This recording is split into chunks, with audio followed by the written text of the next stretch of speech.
Selanjutnya Dr. Hanif, kita beri kesempatan sambutan dari pakar hukum dan tata negara, ya. Dr. Refli Harun, aktivis penjaga konstitusi, Dr. Refli Harun.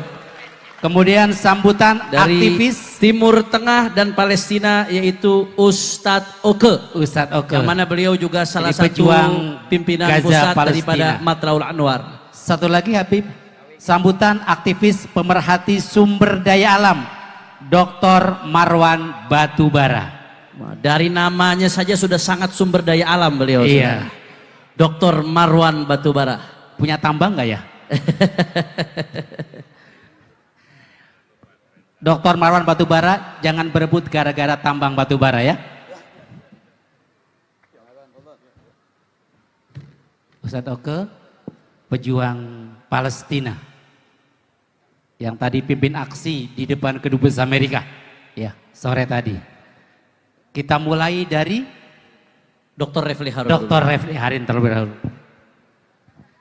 5 menit. Keren, cadas, saudara. 5 menit ya, saya buka timer 5 menit. Saya mau contohkan bagaimana bicara 5 menit itu. Assalamualaikum warahmatullahi wabarakatuh. Keren, cadas. Pertama-tama saya mengucapkan terima kasih atas undangan panitia. Itu satu. Yang kedua, saya ingin appeal terhadap 212 ini.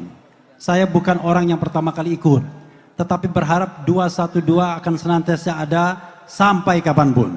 Tetapi mudah-mudahan bisa bermimikri menjadi festival Islam terbesar di dunia. Setuju? Jadi jangan cuma sekedar begini saja orasi, tapi bermimikri menjadi sebuah festival Islam terbesar di dunia. Ada seni, ada budaya, macam-macam. Ya, ada ekonomi di situ. Jadi nanti potensi umat akan tergali di sana. Tidak hanya level nasional, tapi juga internasional. Itu dua. Yang ketiga, saya diminta bicara mengenai konstitusi dan pemberantasan korupsi. Kita tegakkan konstitusi, kita berantas korupsi. Jadi kawan-kawan semua, bapak-bapak dan ibu sekalian, salah satu prinsip konstitusi adalah equality before the law. Kesamaan di depan hukum. Jadi siapapun harus tunduk di bawah konstitusi yang merupakan permufakatan tertinggi bangsa ini. Jadi kalaupun Anda wakil presiden misalnya, ya, saya garis bawahi, kalaupun Anda wakil presiden, tetapi kalau Anda melanggar konstitusi, tidak lagi memenuhi syarat sebagai wakil presiden, maka Anda wajib dimakzulkan. Setuju dimakzulkan? Setuju dimakzulkan? Saya ngomong begini ada dasarnya, ya, tidak ngawur.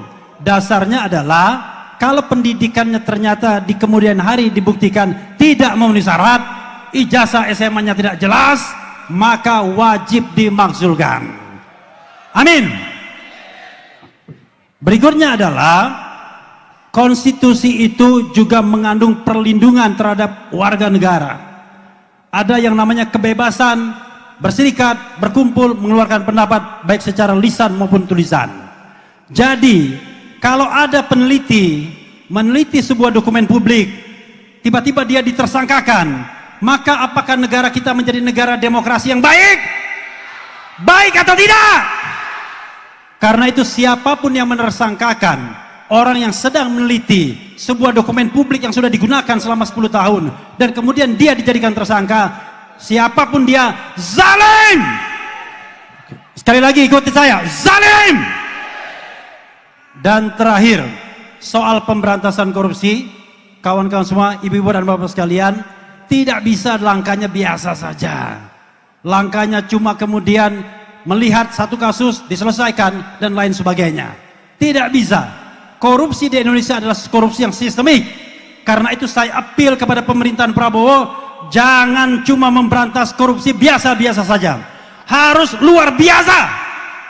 Ketika ditemukan ada seorang maklar di Mahkamah Agung bernama Zarub Rikar yang bisa mengumpulkan uang cash hampir 1 triliun, saya mengatakan shutdown harusnya Mahkamah Agung.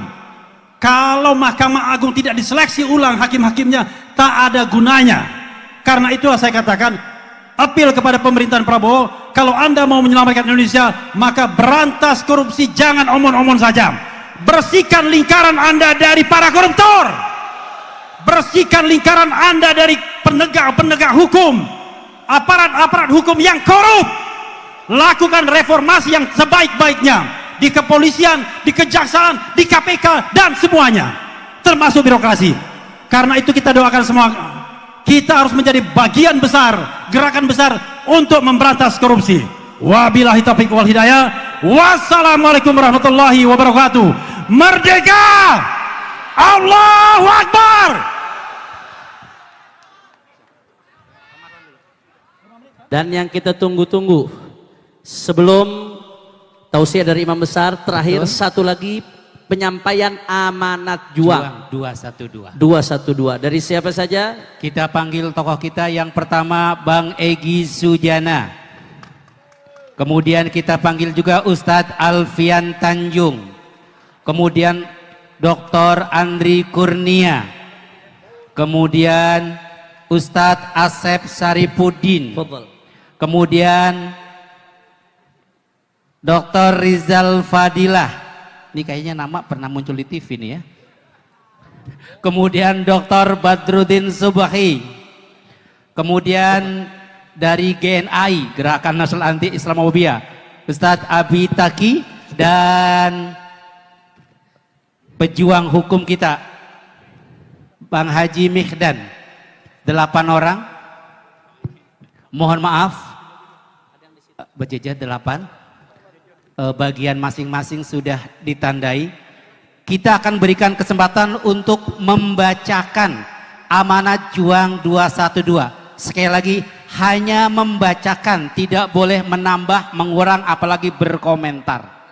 Setelah pembacaan ini kita akan langsung dengarkan sambutan dan amanat dari Imam Besar. Takbir! Allahu Akbar. Siap terus ngaji? Siap sampai selesai? Takbir!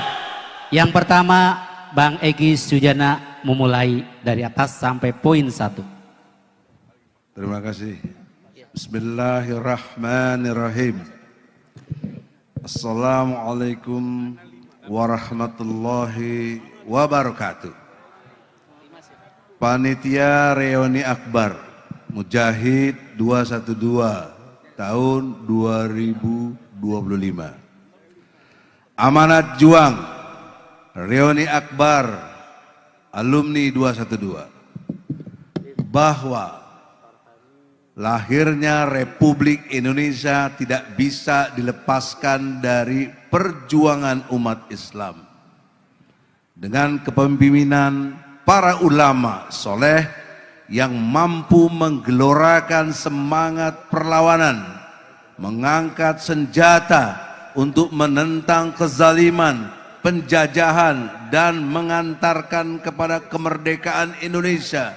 Semangat yang sama dalam membela kebenaran dan menentang segala bentuk kezaliman yang diwariskan dari para ulama pejuang kemerdekaan, merupakan bagian dari rasa cinta tanah air serta pengharapan yang tulus bagi kejayaan bangsa Indonesia yang maju dan sejahtera. Bahwa lahirnya aksi bela Islam pada tahun 2016, baik saat 14 Oktober 1410, 14 November 411, 4 November 411, termasuk yang paling fenomenal yakni 2 Desember 212, turut mewarisi semangat yang sama seperti para ulama dan umat Islam terdahulu, yakni semangat kecintaan terhadap tanah air yang tidak rela bangsa ini terpuruk akibat ulah kekuasaan zalim. Pada saat itu yang menyalahkan gunakan kekuasaan untuk kepentingan diri dan kelompoknya sendiri. Bahwa hari ini pada perhelatan Reuni Akbar Alumni 212 pada tahun 2022 ini, 22-25 ini, kita kembali hadirkan rasa cinta terhadap tanah air kita dengan mengusung tema revolusi akhlak untuk selamatkan NKRI dari penjahat dan memerdekakan Palestina dari penjajahan. Karena kita sadar secara nyata para penjahat masih terus berupaya membuat kerusakan multidimensi, yakni kerusakan alam, kerusakan sosial, kerusakan hukum, kerusakan moral, serta telah kerusakan lainnya yang tidak hanya dilakukan oleh aktor pada level elit saja, namun pada saat yang sama juga menjalar sampai dengan level masyarakat akar rumput. Bahwa semangat 212 adalah juga semangat persatuan yang wajib terus dirawat dan termanifestasi dalam bentuk solidaritas antar sesama, yang mana kita lihat bersama bangsa Palestina, terutama yang terjadi di Gaza, telah nyata menjadi korban penjajahan dan genosida yang dilakukan oleh rejim penjajah Zionis Israel. Kita juga wajib mengingatkan saudara kita sebangsa, kita juga mengalami musibah seperti terjadi di Sumatera sana, yang terjadi di Aceh, Sumatera Utara, dan Sumatera Barat, di mana terjadi banjir bandang yang cukup menuntut kepedulian kita. Oleh sebab itu, dengan menggelorakan revolusi akhlak, karena kami alumni 212 menyatakan seruan baik kepada diri sendiri, para pemangku kebijakan, serta umumnya seluruh rakyat Indonesia sebagai berikut. 1. Menyerukan kepada seluruh peserta reuni 212 untuk menggelorakan semangat persatuan, solidaritas, serta bahu-membahu memberi bantuan kepada saudara yang sedang tertimpa musibah, baik yang berada di dalam negeri seperti korban bencana alam di Sumatera, maupun saudara kita yang berada di Gaza, Palestina. Takbir. 2. Mendukung penuh dan mendorong pemerintah Indonesia untuk menetapkan status bencana nasional terhadap bencana di Sumatera, agar penanganan kebencanaan semakin fokus dan serius. Takbir. 3. Menuntut pemerintah Indonesia untuk menyelamatkan sumber daya alam Indonesia dari pengelolaan yang ugal-ugalan dan memperbaiki pengelolaan seluas-luasnya untuk kepentingan rakyat, serta menindak para pelakunya pengelolaan sumber daya alam tersebut yang ugal-ugalan dan melanggar hukum, karena secara langsung ataupun tidak langsung telah menyebabkan kerusakan alam dan kerugian bagi bangsa Indonesia. Takbir. Yang keempat, mendukung penuh pemerintahan Presiden Prabowo untuk melakukan bersih-bersih pada internal pemerintah dari anasir pejabat maupun aparat korup, serta kaki tangan oligarki busuk yang menghisap kekayaan Indonesia dan merugikan rakyat secara keseluruhan. Takbir. Kelima, menyerukan kepada seluruh pejabat dan aparatur negara dari mulai pusat sampai dengan desa untuk melakukan bersih-bersih terhadap penyakit masyarakat dan berbagai kemaksiatan yang merebak di tengah masyarakat Indonesia yang menyebabkan kerusakan moral di mana pada ujungnya menciptakan bangsa yang lemah dan mudah dikooptasi oleh kepentingan asing. Termasuk juga kami menuntut penegakan hukum terhadap pejabat maupun aparat yang melindungi dan pasang badan terhadap kegiatan maksiat dan penyakit masyarakat seperti miras, narkoba, perjudian, riba, LGBT, dan lain sebagainya. Takbir!